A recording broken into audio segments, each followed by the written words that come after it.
Hello everyone, welcome to Geetha's view channel. இன்னைக்கு நம்ம சேனல்ல பாலக் பன்னீர் எப்படி செய்யறதுன்னு பார்க்கலாம். பாலக் கீரையை ஸ்டாக்கை ரிமூவ் பண்ணி நல்லா வாஷ் பண்ணி எடுத்துட்டு அதை தண்ணியில நல்லா கொதிக்க வைக்கணும். ஒரு 3 to 4 minutes தண்ணியில கொதிச்சா போதும், ரொம்ப வேக வேண்டாம்.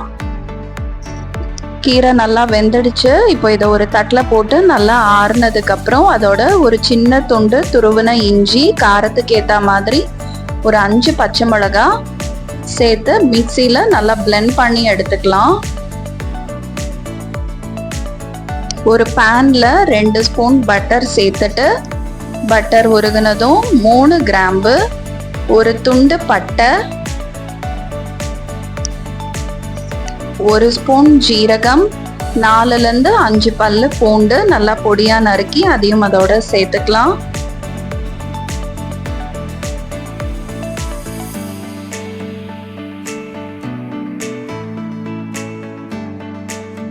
ஒரு பெரிய வெங்காயம் பொடியா நறுக்கி அதையும் இதோட சேர்த்துக்கலாம். வெங்காயம் நல்லா ப்ரௌன் ஆகட்டும். வெங்காயம் வதங்கினதும் அதோட 1/2 ஸ்பூன் மஞ்சள் தூள், 1/2 ஸ்பூன் மிளகாய் தூள், 1/2 ஸ்பூன் கரம் மசாலா தூள் இது எல்லாத்தையும் சேர்த்து வதக்கி விட்டுறலாம்.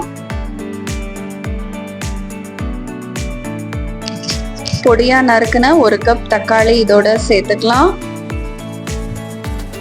தக்காளியும் நல்லா வதங்கினதுக்கு அப்புறம் இது எல்லாத்தையும் நல்லா கூல் பண்ணிட்டு பிளெண்டர்ல அரைச்சி எடுத்துக்கலாம் நல்லா நைஸா. அதுக்கப்புறம் ஒரு பேன்ல திருப்பியும் 1 ஸ்பூன் பட்டர் விட்டு அரைச்சி வச்சதை இதோட சேர்த்து வதக்கிக்கலாம். இது கொஞ்சம் கொதிச்சதும் கீரை எல்லாத்தையும் நம்ம அரைச்சி வச்சிருக்கோம் இல்லைங்களா, முதல்ல அதையும் இதோட சேர்த்து கலந்துக்கலாம்.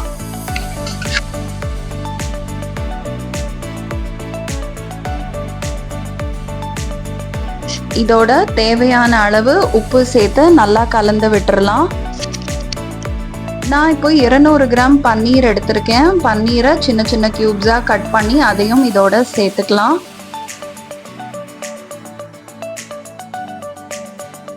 இதெல்லாம் சேர்ந்து ஒரு 5 நிமிஷம் வேகட்டும்.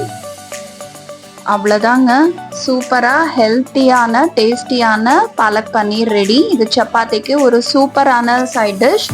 ½ an hourல ரொம்ப ஈஸியாக ப்ரிப்பேர் பண்ணிடலாம். இந்த வீடியோ உங்களுக்கு பிடிச்சிருந்தா லைக் பண்ணுங்க, கமெண்ட் பண்ணுங்க, ஷேர் பண்ணுங்க. மறக்காம கீதாஸ் வியூ சேனலுக்கு சப்ஸ்கிரைப் பண்ணுங்க. கூடவே அந்த பெல் ஐக்கானையும் ப்ரெஸ் பண்ணிக்கோங்க.